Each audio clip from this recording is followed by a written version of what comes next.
All right. Well, there we go. Let me get the glasses on so it looks official. No. All right. So, given that I had very short notice to put this together, less than 24 hours, and a work day, and everything else in between, the options were the type 2 fusion protein of the human metapneumovirus and the thermodynamics behind how which it invades your cells. Always got that in my back pocket. Or I started looking for some Masonic content. So I started going to the various sources, trying to find something of interest that could be done more of a historical than a philosophical context. So I started looking for your typical names, the Scarretts and the Pikes and the various others.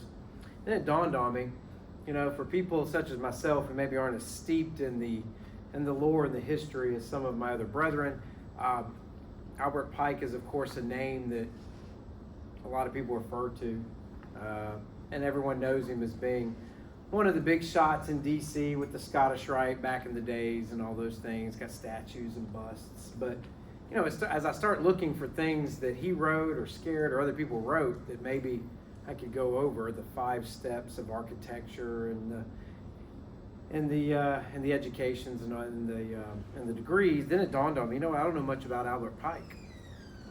I mean, outside of that, that's really all I know. I'm sure Lane's looked up much more than that, but for those of us who maybe aren't quite as steeped in the knowledge of our ancient brethren, it dawned on me, I don't know much about Albert Pike, just as a person. Outside of how he's known within the Scottish Rite, I really don't know much else. There we go. See, like I said, I knew you'd know this. Yeah, sure. But for those of us, like myself, oh, you knew about the Indian chief too? See, you're stealing all my thunder. But anyway, so I started then deciding, well, look, that's the way we're going to do this. We're going to do something nice and simple. I got, you know, just a couple hours to put something together on short notice. And it dawned on me that this might work for those of us who hear about a lot of these historical figures and maybe don't know a lot about them outside of what they're known for within the Masonic order. So I said, so who is Albert Pike? So I started looking around, combination of sources. A lot of this will be written by James Tresner II, who wrote a lot about Albert Pike back in 1996. I found one of his archives. I may have also stole a little from Wikipedia and some other places, but for whatever. But most of it came from Tresner and some of the accounts that he had from other people that wrote about Albert Pike back when he was, surprisingly, at his own funeral, which is an interesting story. Did you know that one? He was at his own funeral? He was at his own funeral. Yeah. Okay, here we go. So see, maybe something you didn't know. All right, so Albert Pike, let's do the basics. Benjamin and Sarah Pike were his parents.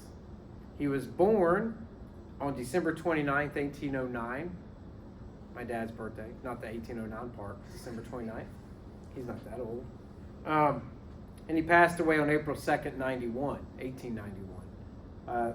Made it 81 years. That's pretty long for back in the day. Just going to throw that out there. And he was a smoker and a drinker. I was about to say, yeah. From what I can read, this is an interesting cat. He may be my new spirit animal or a person I aspire to be. I had no idea this guy was this interesting. I figured he was, you know, more like Lane, just kind of, you know, really interesting philosophical stuff, but not really. No, I'm just kidding. I'm just kidding. So yeah, he was. He had a very colorful life. Where was he raised? Do you know? Do what? Where was he raised? Do you know? He spent a lot of time in Arkansas. I know that's where he ended up. Well, he ended up in D.C., which is where he died. Okay. But he did a whole lot of stuff in Arkansas, and he traveled all the way west. You know what? I may not have picked where exactly he was "quote unquote" raised. Good question. I was just curious. I may have missed that. I didn't remember. But Tresner wrote that you know, when you mention the name Albert Pike, you get one of 3 reactions. He was like, generally people seem to react to them in 3 different ways. The first one is, Pike. And then they assume a pose of silent rapture, supposedly at Pike's overwhelming greatness. But actually, so no one can ask them anything about them because they haven't read any of his stuff. The second and larger group of people go, ugh, Pike. And then they stomp off. They haven't read Pike either, but everyone's told them he's too hard to understand, so watch Rob. All right. Now, the third group, who's actually read some of Albert Pike's writings, come up with, wow, what a man. All right, so we're gonna follow that vein a little bit more here. One of the things Tresner notes is that part of the issue is he maybe suffers from too much plaster, meaning he's got statues and busts and all these things within our lore in D.C. and other places, Arkansas and some others, that he's almost seen as beyond reproach or not a real person. Of course, that's not true. He may be the patriarch when it comes to things like the Scottish Rite, but he was a lot more than that. He was quite an interesting cat. The Pike we need to know better is not the patriarch of some of our Masonic chapters, but the pioneer, the friend, and the crusader for justice for the Native Americans. And as you mentioned, he's actually was liked well enough in one of the tribes, they paid him the almost unheard of honor of making him an honorary chief. Interesting. He's a practical joker, a poet, a teacher, a cook, a social lion, a reformer, and the explorer, referred to by the historian Grant Foreman as, quote, one of the most remarkable and interesting characters in the annals of the Southwest.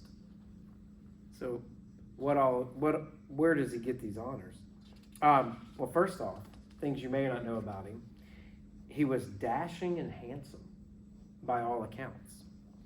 A genuine heartbreaker in his earlier years. He was a powerful man standing 6 foot 2 inches, tall, finely reformed, with dark eyes and fair skin, fleet of foot and sure of shot, able to endure hardship and greatly admired by the Indians. He was known as the best shot in town. His laugh was so famous it was written about in the social columns of Washington, D.C. newspapers. He always had a new joke or a story to tell his friends. He was considered one of the best dancers in the capital, and society hostesses fought to get him as a guest at their parties because if General Pike, we'll come to that in a minute, if General Pike were there, the party was sure to be a success. He wore his hair long when it was not the fashion, and it gave him an extra air of the exotic. Basically Mike McKenzie. Yeah. Yes, very much like Mike McKenzie. He hardly, maybe not quite as exotic as Mike. He hardly needed it. He was naturally an exotic person in almost every sense. He was an accomplished violinist, and he sang in a beautiful voice. And it's quite possible that not many or all of his songs were from mixed company. He organized hunting and camping parties lasting many days, and he actually served as the cook for the expeditions, where he was known for his famous stews of game and vegetables. And indeed, the leaders of Washington fought to include him as guests on all their trips into the woods. He also made and lost fortunes. The story is that he literally partied away a large sum of money on a steamer trip up the river from New Orleans to Little Rock. Alsop suggests that even if the story is not quite true, the spirit of it is completely true. He had hundreds of devoted friends, and once while he was away from Washington on an erroneous report of his death reached the city, a great wake had been planned in D.C. And when a very much alive Albert Pike suddenly appeared in D.C., his friends decided to go ahead with the wake anyhow. Rather, like Tom Sawyer and Huck Finn, Pike got a chance not only to observe, but to participate in his own obituary. The event recorded in the press nearly turned into a riot. Some of his friends tried to match him drink for drink, and that was a mistake. But with all that said, he was a student. He lived to learn, and he loved to share what he had learned. His friend Thomas Hatch wrote of Pike shortly after his death, he would spend out the stores of his knowledge with such infinite tact and grace that the ignorant man would not feel oppressed by the contrast between them, and the learned would listen to him, wondering at his wisdom. And this was actually a lifelong process, always wanting to learn more. This was something he was noted for. Teaching himself multiple languages, history, philosophy, theology, and law. In fact, with law, his ability was soon far enough for him to become one of the best-known lawyers in the South and to actually serve as a justice of the Supreme Court of Arkansas during the Confederacy. On March 9th, 1849, he was admitted with Abraham Lincoln and Hannibal Hamlin to practice before the U.S. Supreme Court. He also was an educator, and in 1853, he was elected president of the Board of Trustees for St. John's College of Little Rock. And even as he aged, his talents didn't dull. Even at the age of 70 years of age, he learned the Sanskrit language and translated it from English, the Veda, perhaps I pronounced that right, that source of the world-old philosophy of the Hindus. At 70. That was like back before Hooked on Phonics and all that, which turned out to be a scam anyway, but that's a whole other story. Well, there are references that in our early rituals, the Veda. Mm-hmm. Yep. No, I mean, Hooked on Phonics being a scam, that's a whole other story. That guy ended up in jail. After he was, anyway, the sheer excitement of information breaks out again in Pike's writings. He wrote extremely well. The contemporary Canadian scholar Wallace MacLeod wrote of him, he had a sound instinct for right and wrong, and in Colley's words, a profound belief in an all-wise, moral, and beneficent God. And he could write. He could recognize essential truths on which all good men agree and express them clearly in such a way that they sound fresh, compelling, and even inspiring. You find yourself listening and inwardly nodding your head. In a nutshell, he loved good food, good company, travel, justice, and the feel of a quill pen in his hand. And perhaps above all, his pipe.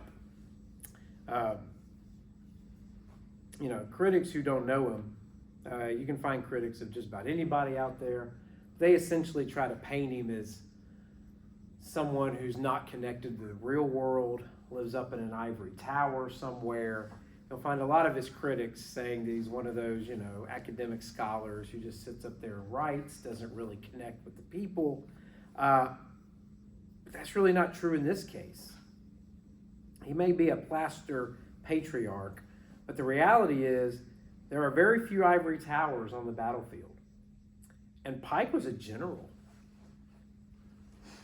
Ivory towers were even rarer on the frontier, where a man ate only if he could hunt his dinner, where he was at a constant risk of death from bandits and marauders, where there was often the danger of dying of thirst in the desert or freezing in a blizzard, and where losing one's horse might just mean a 500-mile trek to the nearest town. All of those things happened to Pike, as Admiral Winfield Scott Schley wrote. There's actually very little known of the vast regions lying west of the great Mississippi River at the time. They were covered with primeval forests, arid plains, and foreboding mountain ranges over which wild animals roamed to the menace of life and limb of anyone whose hardy self would venture. New Mexico at that period, we're talking 1831, was far beyond the frontier of our country, and between the two, a terra incognito, as it was described, into which few ventured with many hope of return. Pike's thoughtfulness and introspection did not come from ease and comfort. As he wrote, "I have acquired by wild and desolate life a habit of looking steadily in upon my own mind and of fathoming its resources, and perhaps solitude has been a creator of egotism." It may not be egotism exactly, but since Pike arrived at a position only after considerable thought, he was not easily swayed. He was always willing to discuss his opinions and could be convinced with sufficient evidence when he was in error. So who was this man? As a teacher, he commanded an immense knowledge of both classical literature and history. As a lawyer, he offered such legal expertise and personal honesty that he became one of the most respected counsels of mid-19th century America. As a pioneer, he traveled extensively and recorded his impressions vividly. And as a general, he was a leader. As a writer and a poet, he transformed the literature of our Scottish Rite. He was truly a multidimensional man, and his special genius was the ability to infuse every endeavor with absolute commitment. He had faith in himself and faith in America and the love of a country, and it motivated him in freedom.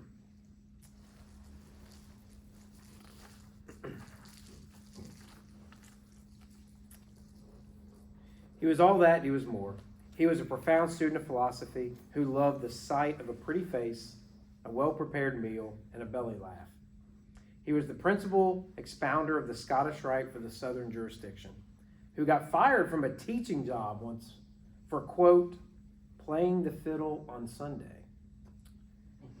He ate a horse when he was starving in the prairie. He wrote satiric verse and provided the entertainment at his own premature wake. He was a great lover of peace and supporter of the Constitution. He was a general for the South in the Civil War and fought in the last duel ever held in Arkansas. He was a lover of nature and beauty and wilderness, who was one of the first, if not the first, to suggest a railroad linking the East and West coasts, and who tried to convince the South to industrialize. He was, in short, a man of great imagination, daring, creativity, and determination, who never lost his love of a practical joke. Just a little bit more about some of the people that we actually use in our lore and writings as part of our basis for Masonic principles.